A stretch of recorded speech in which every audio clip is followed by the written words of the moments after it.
una sa lahat. The chair therefore declares the impeachment complaint of De Jesus insufficient in substance. The chair declares the Masa et al. Impeachment complaint insufficient in substance. Mga kapatid, alas 5:30 na. Ito na mga bumabanderang balita. Power sharing, sa gitna ng umuugong na kudeta sa Senado, Kiko Pangilinan nag-post ng litrato nilang mga senador kasama sina Senate President Tito Soto at ang napapabalitang papalit na si Senator Loren Legarda. Insufficient in substance, dalawang impeachment complaint laban kay Pangulong Bongbong Marcos hindi lumusot sa Kamara. Nakakalimot na, mga abogado ni Duterte inapilan desisyon ng ICC na kayang humarap sa pagdinig ng dating Pangulo dahil sa estado ng kanyang pag-iisip. Mukha ni Frasco. Secretary Cristina Frasco pinatanggal ang lahat ng mga tourism poster na may litrato niya.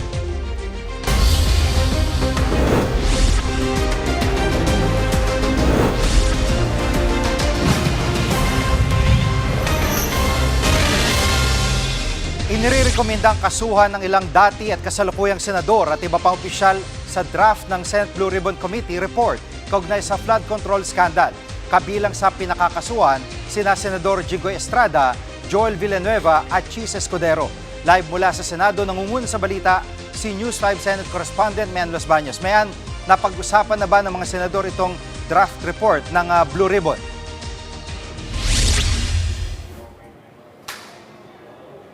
Yes, Jiggy. Nagpulong na ngayong kaninang hapon lamang na yung mga miyembro ng Senate Blue Ribbon Committee na mula sa majority block para pag-usapan nga yung laman ng sinasabing draft partial committee report kaugnay sa mga ginawang pagdinig sa flood control scandal. Pero bago yan, nakapanayam natin o na-interview natin Senator Ping Lacson na chairman ng Senate Blue Ribbon Committee kung saan ay kinumpirma nga niya na kasama sa rekomendasyon ng draft partial committee report na yan ang pagpapakaso sa 6 na dati at kasalukuyang mga mambabatas. So sino-sino ba yan? Kasama dyan sa draft report na yan, Jiki, yung rekomendasyon na kasuhan sila Zaldico, dating Senador Bong Revilla, Senators Jinggoy Estrada, Chis Escudero, Joel Villanueva at dating Kongresuhan Mitch Kahayon-Uy. At ang sinasabi ni Senator Ping Lacson, yung rekomendasyon na yan ng paghahabla sa ilang mga mambabatas, wala naman daw yan kinaibahan sa nauna ng rekomendasyon ng Department of Justice at ng Ombudsman laban sa ilang mga nabanggit na mambabatas. Narito ang bahagi ng pahayag ni Senator Ping Lacson. All of them are already undergoing preliminary investigation. Yung iba nga may warrant na eh. So as long as our committee report and the recommendations therein are aligned with the practical realities, ibig sabihin nandiyan na, walang problema.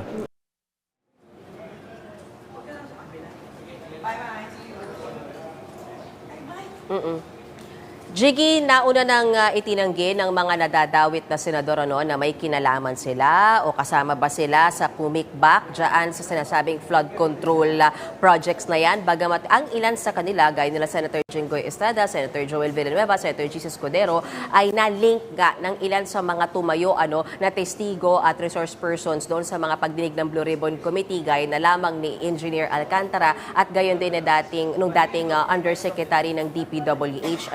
Samantala, nakausap ko mismo si Senator Joel Villanueva at tinanong ko siya, ano bang reaction niya doon sa charges na sinasabi at nire-recommend ng committee report na i-file against him na may kinalaman sa flood control scandal. At narito ang bahagi ng aking panayam sa kanya. Sir, you were among those recommended to be charged, sir. You were those among recommended to be charged by Blue Ribbon, sir. For Blue Ribbon. Sending, sir, the draft report, sir. It's just a draft yet. Draft pa lang, sir.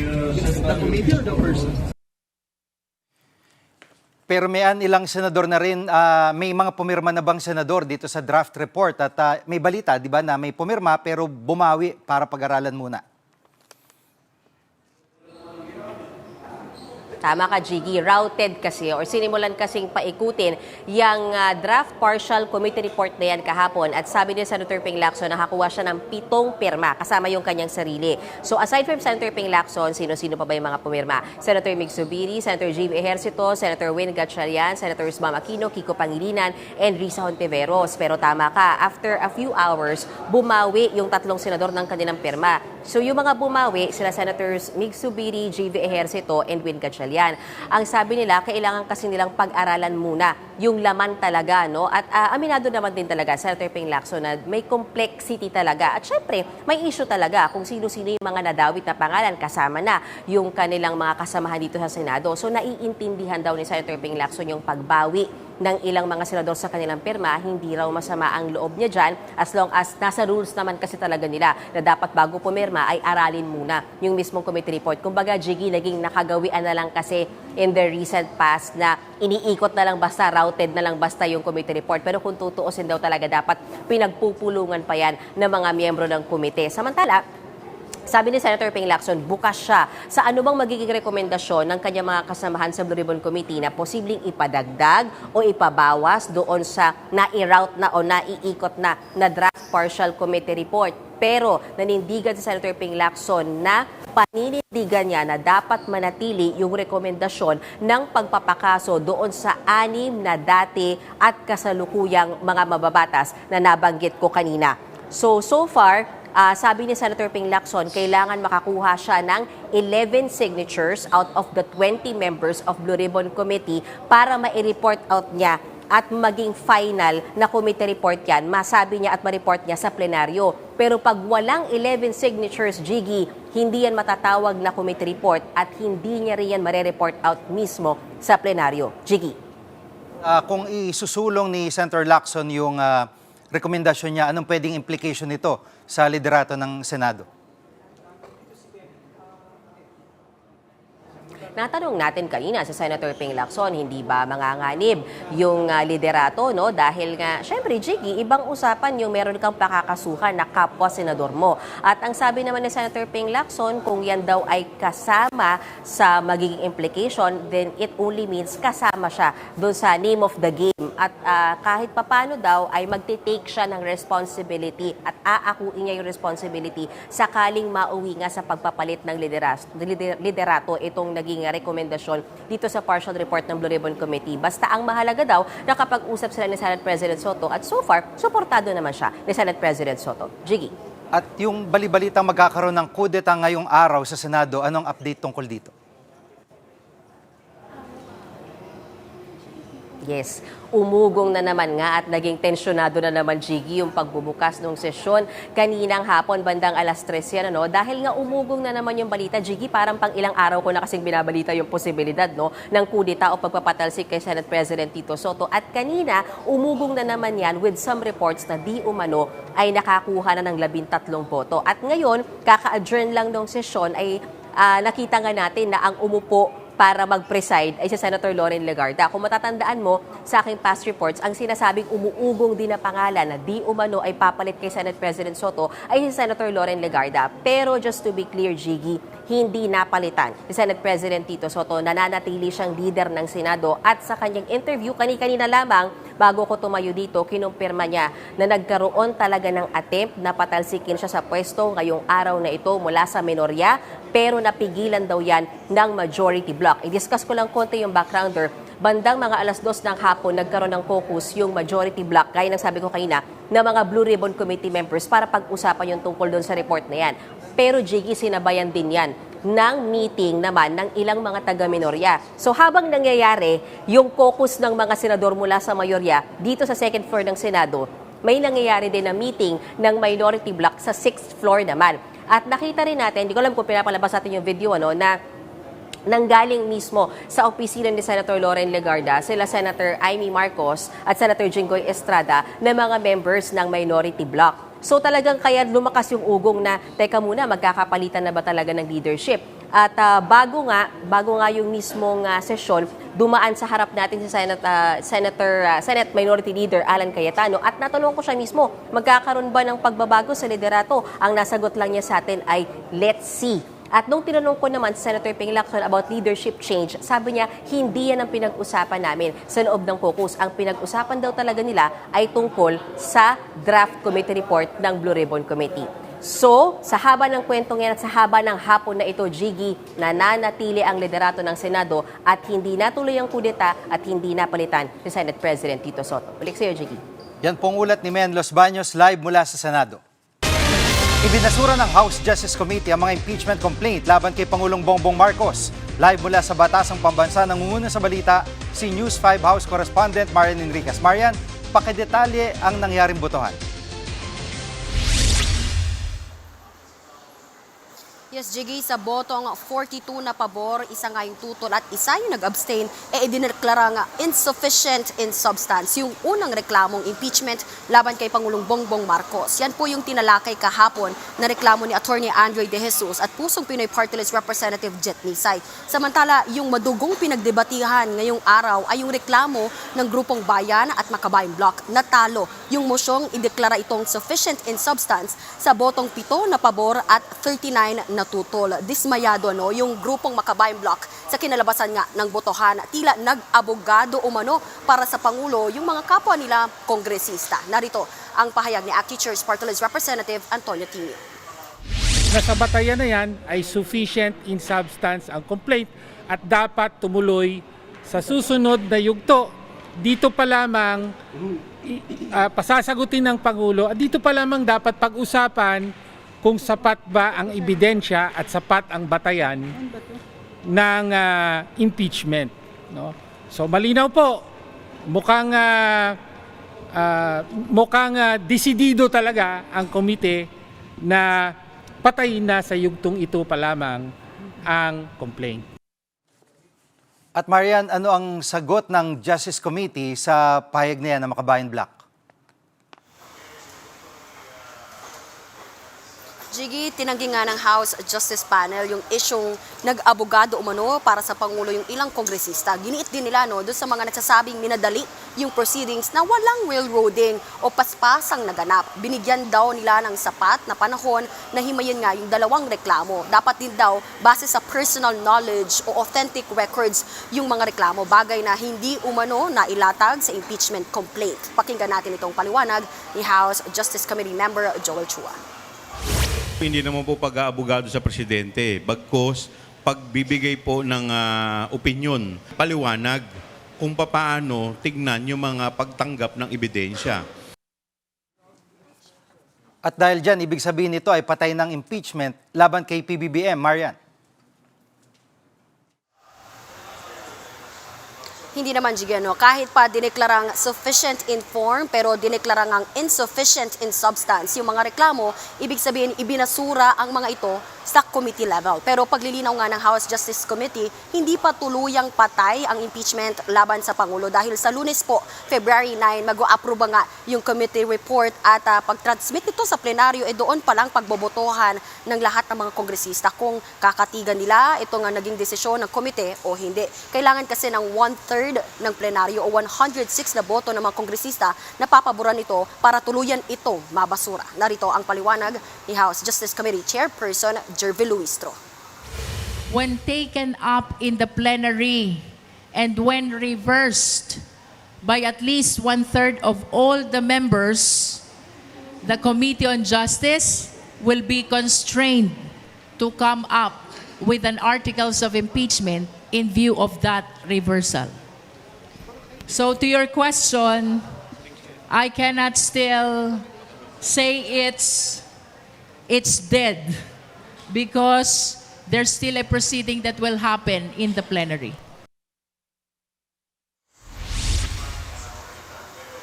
Yan muna ang latest dito sa Kamara. Balik sa iyo, Jiggy. Yan ang ulat ni Marian Enriquez live mula sa Batasang Pambansa. Nagpasalamat naman ang palasyo matapos ibasura ng komite ng Kamara ang impeachment complaints laban kay Pangulong Bongbong Marcos. Live mula sa TV5 Media Center, nangunguna sa balita si News 5 Palace Correspondent Maricel Alili. Maricel, nakarating na ba mismo sa Pangulo ang naging botohan sa Kamara? Yes, Gigi, pinagbigay alam na nga kay Pangulong Bongbong Marcos yung naging resulta nitong botohan tungkol doon sa kung sufficient nga ba in substance etong dalawang impeachment cases na isinampa laban kay Pangulong Bongbong Marcos. Ang sabi ni Palace Press Officer Undersecretary Claire Castro, natuwa ang Pangulo dahil sa development na ito at sa naging boto ng mga mababatas dito sa impeachment complaint laban sa kanya. Mulat sa pool naman daw kasi ay tiwala ang Pangulo na walang merito, walang basihan para mapa-impeach siya mula sa Malacanang dahil una sa lahat, wala naman daw siyang nilalabag na anumang batas at wala raw siyang ginagawang masama para maging basihan para mapatalsik siya mula sa pwesto. Bagamat sinabi nga ng ilang kongresista na hindi pa maituturing na talagang naibasura ng tuluyan itong impeachment complaint laban sa Pangulo, sinabi ni Yuse Castro na tingin nila ay panahon na para mag-move forward dahil ang gusto daw ng Pangulo ngayon pagtuunan na ng pansin yung issue ng ekonomiya sa Pilipinas. Pakinggan natin ang sinabi ni Undersecretary Claire Castro.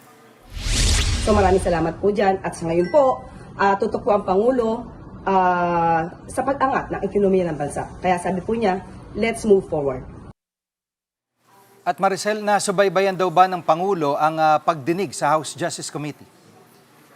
Well, Gigi, ang kwento ni Yuse Castro, hindi ito personal na napanood ni Pangulong Bongbong Marcos habang ginagawa yung deliberasyon ng Committee on Justice tungkol sa kanyang impeachment dahil meron daw itong dinaluhan na isang private meeting, meron din daw siyang pinuntahan na isang event. Gayunman, sila na raw yung nagbigay impormasyon kay PBBM kung ano nga yung nangyari pero makikita naman daw na tiwala si PBBM na walang patutunguhan itong impeachment complaint kasi kung makikita natin, Gigi, wala rin namang inanunsyo ang Malacanang na bumuo na ng legal team ang Pangulo para panghawakan itong kaso na isinampa laban sa kanya. Of course, nariyan din yung batikos ng ilang mga kritiko na kaya naman tiwala itong si PBBM pagdating dun sa impeachment cases laban sa kanya dahil puro mga kakampi niya yung mga miyembro ng House of Representatives. Pero pinabulaanan niya ng Malacanang. Sinasabi nila hindi raw sinubukan na impluwensyahan ng Pangulo kung ano man yung mangyayari dito sa proseso ng impeachment. Narito ang sinabi ni Yuse Castro. Hindi lang po katotohanan yan dahil po kahit po ang iba na hindi lang po talaga supporter ng Pangulo ay nagsabi po na talaga pong mahina at wala pong merito ang nasabing complaint. Nandiyan po yung iba mga lawyers po. Maricel, kailan daw ulit magpapakita sa publiko o lalabas ng Malacanang ang Pangulo? Gigi, base doon sa media advisory na ibinigay sa atin ng Malacanang, merong aktibidad si Pangulong Bongbong Marcos bukas dyan sa may San Juan at meron din siya dyan sa may Pasay. Parehong mangyayari yan bukas, araw ng Huwebes. Kung matutuloy ang pagdalo ni PBBM dyan sa dalawang events na yan, yan ang unang beses na magpapakita ang Pangulo sa publiko mula nang ma-diagnose siya ng diverticulitis noong nakaraang linggo. Mahigit 1 week na kasi mula nang ma-diagnose siya at dalhin siya dyan sa St. Luke's Hospital at mula noon puro mga events lamang sa loob ng Malacanang yung kanyang dinadaluhan. Pero ngayon, meron na silang inilatag na mga schedule bukod dun sa mga gagawin niya bukas. Meron na rin nakalatag na isang public event sa darating na Biyernes dyan naman sa Maynila at sa Makati. So ang aantabayanan natin ay kung ano na nga ba ang itsura ng Pangulo oras na makita natin siya ng personal. Yan muna ang latest. Balik sa iyo, Gigi. Yan ang ulat ni Maricel Lalili live mula sa TV5 Media Center. Susunod, Senator Erwin Tulfo apila sa mga kapwa senador na bawasan ang mga patutsada sa mga opisyal ng China. Mag-asawang kontratistang sina Curly at Sara Diskaya kakasuhan ng DOJ ng tax evasion. Diyan lang kayo mga kapatid, dapat una sa lahat.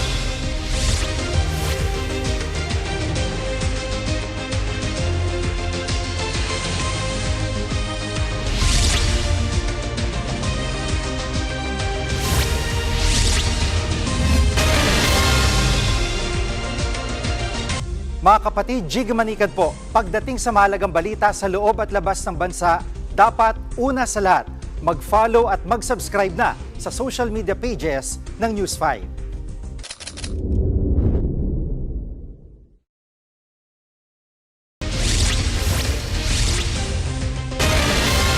Kasunod ng mainit na debate sa Senado kaugnay sa issue ng West Philippine Sea, aapila raw si Senator Erwin Tulfo sa mga kasama niyang senador na bawasan ang personal na pag-atake sa mga opisyal ng China. Live mula sa TV5 Media Center, nangunguna sa balita si Camille Samonte. Camille, anong dahilan ng apilan na yan ni Senator Tulfo? Jiggy, ayon kay Senator Erwin Tulfo, naaapektuhan ng bangayan ang kasalukuyang negosasyon ng Pilipinas at China sa pagbuo ng Code of Conduct sa South China Sea. Isa yan sa mga natalakay ni Senator Erwin Tulfo at Foreign Affairs Secretary Teresa Lazaro sa pagpulong nila ngayong araw. Sabi ni Tulfo, nakiusap ang DFA na bawasan ang bangayan ng mga senador. Naiintindihan daw ni Tulfo ang posisyon ng DFA dahil malaking tulong kung maisasapinal ang Code of Conduct para maibsan ang tensyon sa South China Sea. Ginagawa raw ng DFA ang lahat para maging ligtas at payapa ang isinasagawang RORE o yung Resupply and Rotation Mission na ginagawa ng ating mga sundalo sa Ayungin Shoal. Matatandaang naging mainit ang debate ni na Senator Kiko Pangilinan at Senator Rodante Marcoleta kahapon kaugnay sa sukat ng West Philippine Sea at ilang linggo ring nagpalitan ng mga tirada ang Chinese Embassy at ilang senador kaugnay nga ng pinag-aagawang teritoryo. Ngayong si Tulfo na ang bagong chairman ng Senate Committee on Foreign Relations. Kakausapin daw niya sina Senator Risa Hontiveros, Pangilinan at maging yung National Security Council para nga i-tone down o pakalmahin ang sitwasyon. Narito ang pahayag ni Senator Erwin Tulfo. Siguro we can just ceasefire muna, di ba? While ongoing negotiations, dialogue dyan po sa lalo na po tinatapos yung Code of Conduct.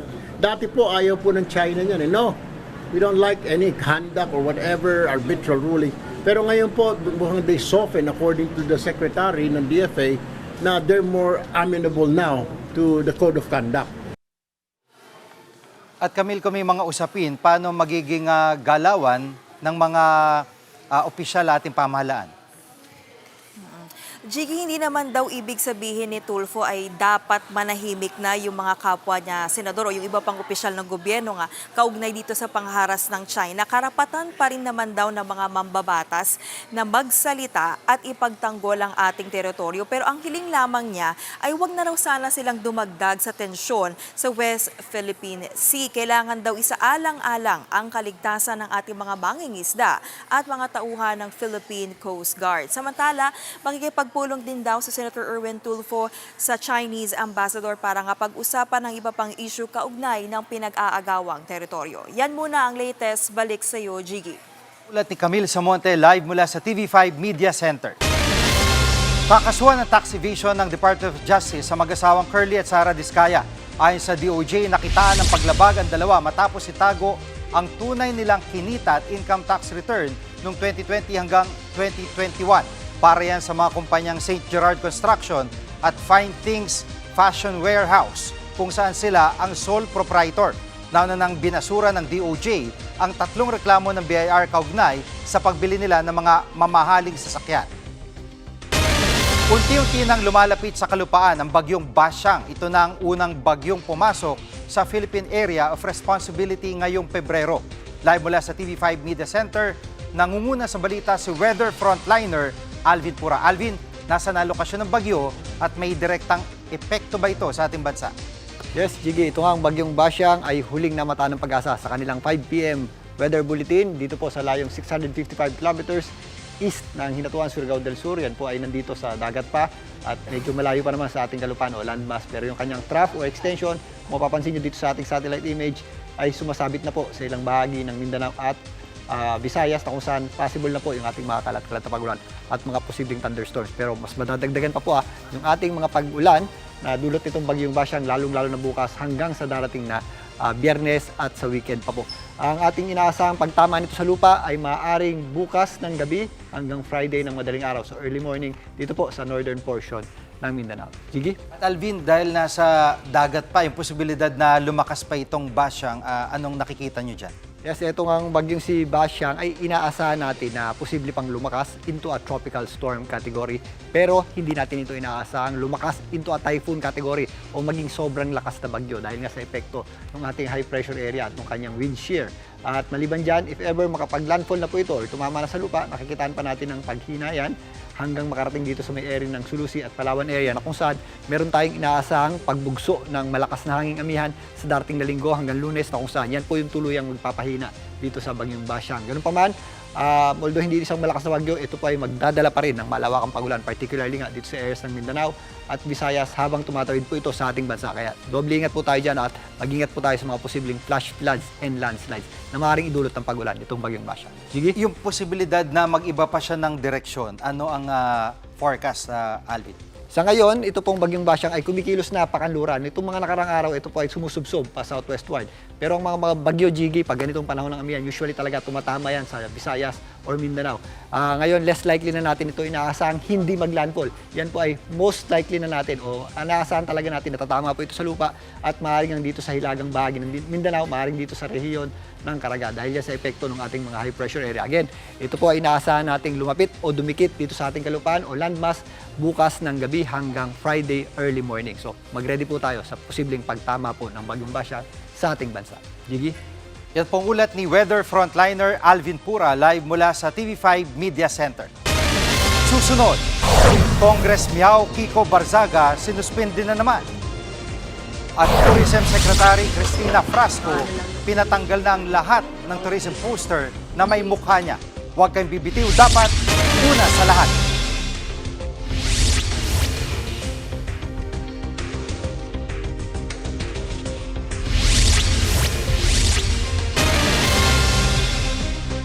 Mga kapatid, Jig Manikad po, pagdating sa mahalagang balita sa loob at labas ng bansa, dapat una sa lahat, mag-follow at mag-subscribe na sa social media pages ng News 5.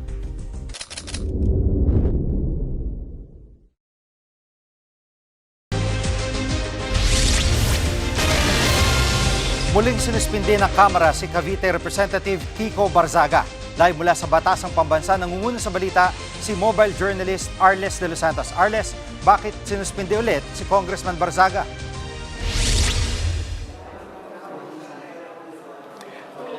Jiggy, alam mo sa botong 238 affirmative votes, 10 against at 0 abstention, panibagong 60-day suspension nga ang ipinataw kay Cavite 4th District Representative Francisco Kiko Barzaga. Bunsod yan ng umano'y repeated escalating misconduct nito na nakadurungis daw sa imahe at reputasyon ng Kamara patungkol lalo habang siya ay suspendido mula December 1, 2025 hanggang January 30, 2026. Ayon kay House Ethics Committee Chairperson JC Abalos, imbis daw na magtino o mag-ayos si Barzaga dahil sa seryosong parusa na ipinataw sa kanya ay kabaligtaran pa raw ang ginawa o nangyari rito. Gaya na lamang ng pag-post ito sa kanyang social media kung saan tahasang sinabi nito na hindi siya dadalo sa anumang pagpapatawag o pagpupulong ng House Ethics Committee kaugnay nga ng isinasagawang pagpupulong at suspensyon sa kanya at maaari raw siyang sipain sa pwesto kung nanaisin ng Kamara. Gayon din ang mga alegasyon nito kay yumaong Representative Romeo Acop na kung saan iniugnay naman ito ni Barzaga si Acop sa flood control corruption scandal. Alam daw ni Barzaga yung bigat ng parusa na ipinataw sa kanya pero tila hindi raw nito kinikilala yung seryoso na hakbang na ginawa ng Kamara laban sa kanya. Matatandaan din Jiggy, na nag-ugat itong suspension kay Barzaga ng maghain ng ethics complaint si House Deputy Speaker at Antipolo Representative Ronaldo Puno at iba pa niyang dating kasama sa National Unity Party of NUP patungkol doon nga sa mga malalaswa umano na post ni Barzaga sa kanyang social media accounts na sinundan naman ng cyber libel complaint matapos sabihin ni Barzaga na tumanggap daw ang mga kasapi ng NUP ng suhol mula sa isang negosyante para masiguro ang suporta kay dating House Speaker Martin Romualdez. Jiggy. At Arles, bago itong kanyang second suspension ay nakatungtong na ba dyan sa Congress si Barzaga at meron na ba siyang pahayag dito sa panibago suspension? Jiggy, alam mo kanina dumating dito si Barzaga, nakipagkamay siya sa mga kapwa mambabatas na kangiti at bitbit ang kanyang maliit na suitcase, at tila nga hindi alintana yung nang mangyayari na pagpapataw ng bagong suspension sa kanya, Narinig niya kung ano nga ba yung naging basehan ng panibagong suspension laban sa kanya. Hindi siya umaayon dito pero hindi na natin naabutan kung magkaroon siya ng pagkakataon na magpahayag ng kanyang posisyon dito. No? Pero kaninang umaga, ipinahayag ni Davao 1st District Representative Paulo Duterte na hindi raw naaayon sa batas, no, at sa umiiral na mga utos itong pag-suspend kay Representative Kiko Barzaga. Samantalang isa pa na nag-oppose dito nga sa suspension ni Barzaga, sa Representative Paulo Marcoleta, kung saan sinabi na hindi daw si Barzaga yung kalaban dito o yung maaapektuhan, kundi yung mga kasama nito sa distrito, yung mga mamamayan ng Cavite 4th District Representative, at bahagi daw ng karapatan nito ni Barzaga na magpahayag ng kanyang saloobin sa kanyang social media post. Jiggy. Yan ang ulat ni mobile journalist Arles de los Santos live mula sa Batasang Pambansa. Tinalakay na sa Senado ang 6 na bersyon ng Anti-Political Dynasty Bill. Sang-ayon sa panukala, karamihan ng mga senador at mga eksperto nagkakatalo lang daw sa magiging saklaw nito. Live mula sa Senado, nangungun sa balita si mobile journalist Meremon Reyes. Meremon, ano naging pananaw ng mga eksperto sa batas tungkol dito?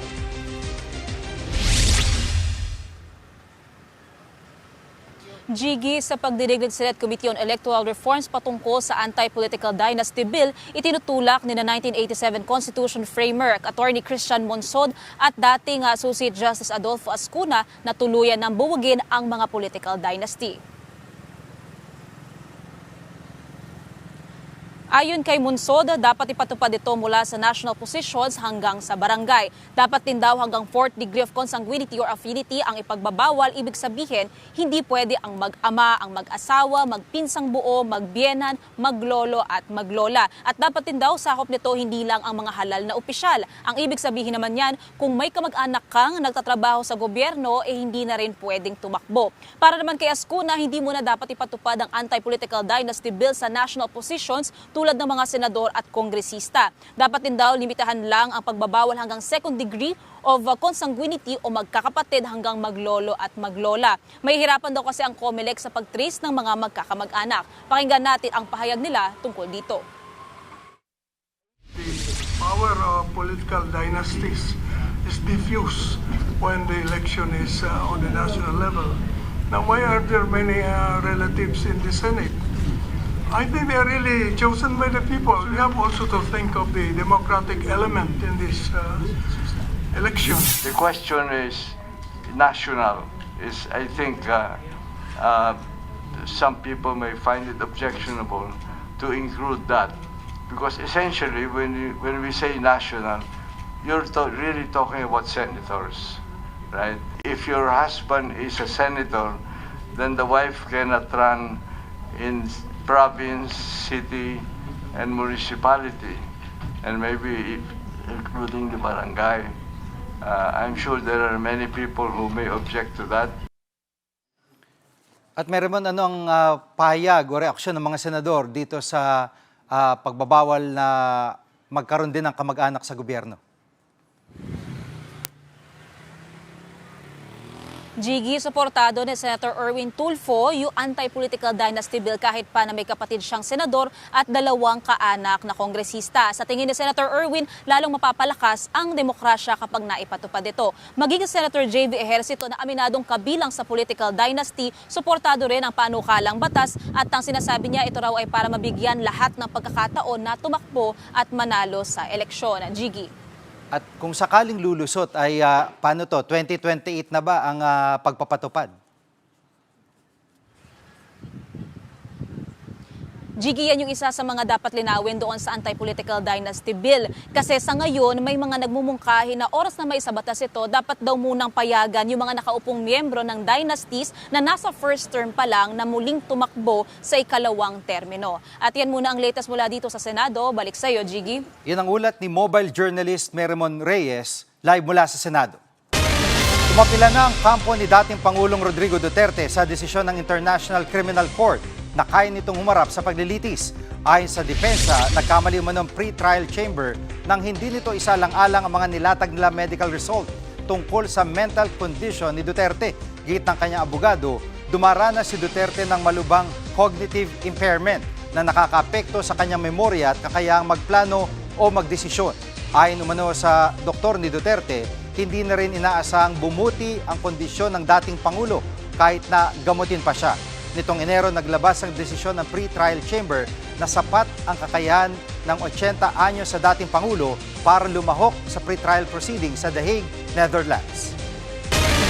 Susunod, travel tax gustong patanggal ni Congressman Sandro Marcos. Huwag kang bibitiw, dapat una sa lahat.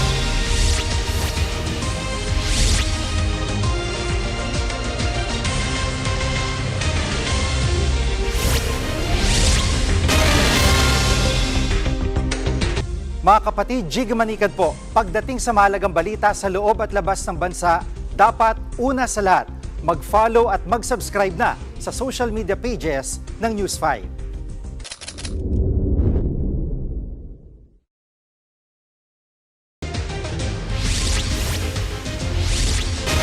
Sinusulong ni Congressman Sandro Marcos ang panukalang batas para lisinan travel tax. Live mula sa TV5 Media Center, nangungun sa balita si Gerard de la Peña. Gerard, ano naman ang reaksyon ng DOT sa panukalang ito? Alam mo, Gigi, sabi ni Secretary Cristina Frasco ng Department of Tourism, bahala na raw ang mga babatas dito. Sinabi pa nga niya kanina, she leaves it to the wisdom of the lawmakers patungkol nga dito sa pagtatanggal ng travel tax. Pero ang hiling lang niya, sana raw ang national government magbigay ng mga pondo para nga sa pagpapagawa ng mga infrastruktura may kinalaman sa turismo, partikular na yung mga kalye. Kasi ngayon may isinusulong na panukalang batas itong si Congressman Sandro Marcos na itong House Bill 7443 na ang goal nga nito ay matanggal na yung travel tax na binabayaran ng mga Pilipinong gustong mag-travel abroad. At sa ngayon, ang binabayaran ng mga Pilipinong nag-a-abroad ay 2,700 pesos kung sila ay first class passengers at 1,620 naman kung sila ay sa economy class. Mas mababa yung rates kapag bata at saka yung mga dependents ng mga OFW. At yung mga OFW naman, hindi obligadong magbayad nitong travel tax na ito. Ang goal ng panukalang batas na ito ni Congressman Sandro Marcos gawing mas affordable yung pagbiyahe ng mga Pilipino. Pakinggan natin yung sagot dito ni Tourism Secretary Cristina Frasco. There is a quantifiable benefit to the payment of travel tax. But this being a creation of law, we then leave it to the wisdom of both houses of Congress as to whether or not they will continue the travel tax. At Gerard, nabanggit niya parang quantifiable yung benefit ng travel tax sa parte ng DOT. Gaano kalaki ba yung napupunta sa kanila? Bale, Gigi, ang breakdown nitong travel taxes nito, kung saan nga ba ito napupunta kasi marami sa mga kababayan natin hindi rin aware. 50% nito ay napupunta doon sa TIEZA at itong TIEZA yung naka-assign para magpagawa nga ng mga tourism infrastructure, kunyari mga kalye o yung mga facilities katulad ng mga magagandang CR na ina-advertise o pinopromote dati ng DOT. Yung 40% naman ay napupunta sa Commission on Higher Education para sa tourism education. At ang natitirang 10% naman ay napupunta sa National Commission for Culture and Arts o NCCA para sa heritage preservation. Humingi na nga rin daw ng tulong itong si Secretary Frasco kay Public Works Secretary Vince Dizon kasi meron silang parang special na arrangement, parang convergence na project na ang DPWH na ang tutulong sa DOT para magawa itong mga infrastructure projects na ito. Pero for 2026 daw, ngayong taon ito, walang naka-budget para dito. So humihingi ng tulong si Secretary Frasco para sa 2027 ay malagyan ng pondo itong mga infrastructure para sa turismo. Alam mo, Jiggy, may nabanggit din kanina si Secretary Frasco, itong World Economic Forum Tourism Index. Out of 117 countries, nangungulela tayo, pang 69 ang Pilipinas pagdating sa tourism infrastructure. At ito nga yung mga dapat daw aksyonan. Pakinggan natin ang sinabi ni Secretary Frasco tungkol dito. If we deprive fund for tourism infrastructure, which comes from travel taxes, then we will not have any hope of improvement as far as tourism infra is concerned. So that would be our ask, that there be a designated fund for tourism infrastructure. At bukod sa usapin ng tax na yan, ang daming reklamo doon sa mataas na pamasahe, yung airfare dito para makapunta ka lang sa local destination. Anong sabi ng DOT dyan, Gerard? Jiggy, ang sabi ni Secretary Frasco ay nakikipag-ugnayan na sila sa Civil Aeronautics Board kasi meron silang request na sana nga raw ay monthly magkaroon ng pagsasapubliko ng mga rates ng mga airline.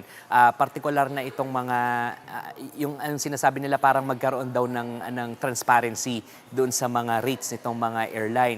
Pero merong isang airline naman na ang sinabi niya, okay, fine, mas magiging aware nga yung mga pasahero tungkol doon sa maximum suggested price o para siyang MSRP, kumbaga sa commodities natin. Pero ang problema kasi daw dito, hindi lang fares ang binabayaran ng mga pasahero dito. Bukod dun sa fares na charge ng mga airline, meron din mga airport fees, merong iba't ibang mga taxes at marami pang ibang bayarin. At yan siguro daw ang dapat din pagtuunan ng pansin ng pamahalaan.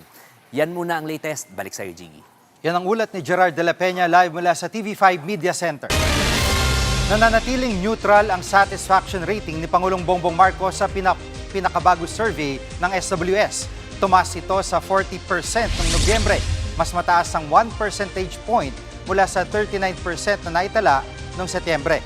Hindi naman gumalaw ang mga undecided o yung mga di tiyak kung kontento ba sila sa performance ng Pangulo. Sa huling dalawang surveys, nasa 17% ito.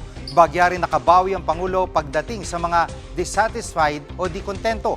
Mula 44% noong Setyembre, bumabayan sa 43% noong Nobyembre. Sa kabuuan, -3 ang naitalang net satisfaction rating ng Pangulo. Halos di nalalayo sa -5 niya noong Setyembre. Sinagawa ang survey sa higit 1,200 respondents noong November 24 hanggang 30 sa gitna ng sunod-sunod na kilos protesta kontra korupsyon. Pinatanggal na ng DOT o ni DOT Secretary Cristina Frasco ang promo materials ng ahensya na may mukha niya. Sabi ng kalihim, una sa lahat, hindi naman niya inutos na ilagay ang larawan niya. Wala naman daw rason para i-promote ang kanyang sarili dahil hindi siya kakandidato sa 2028. Ginisa si Frasco sa Senado kahapon dahil puro mukha niya umano ang nasa magazine, billboard at social media posts kaysa sa tourist destination ng bansa.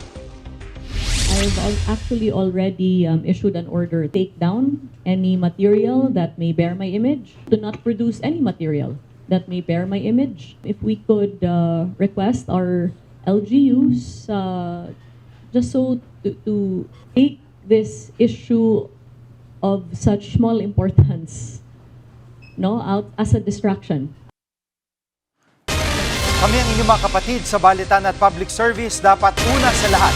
Abangan niyo po ulit kami bukas dito sa TV5, 1PH, RPTV, True TV at 105.9 True FM.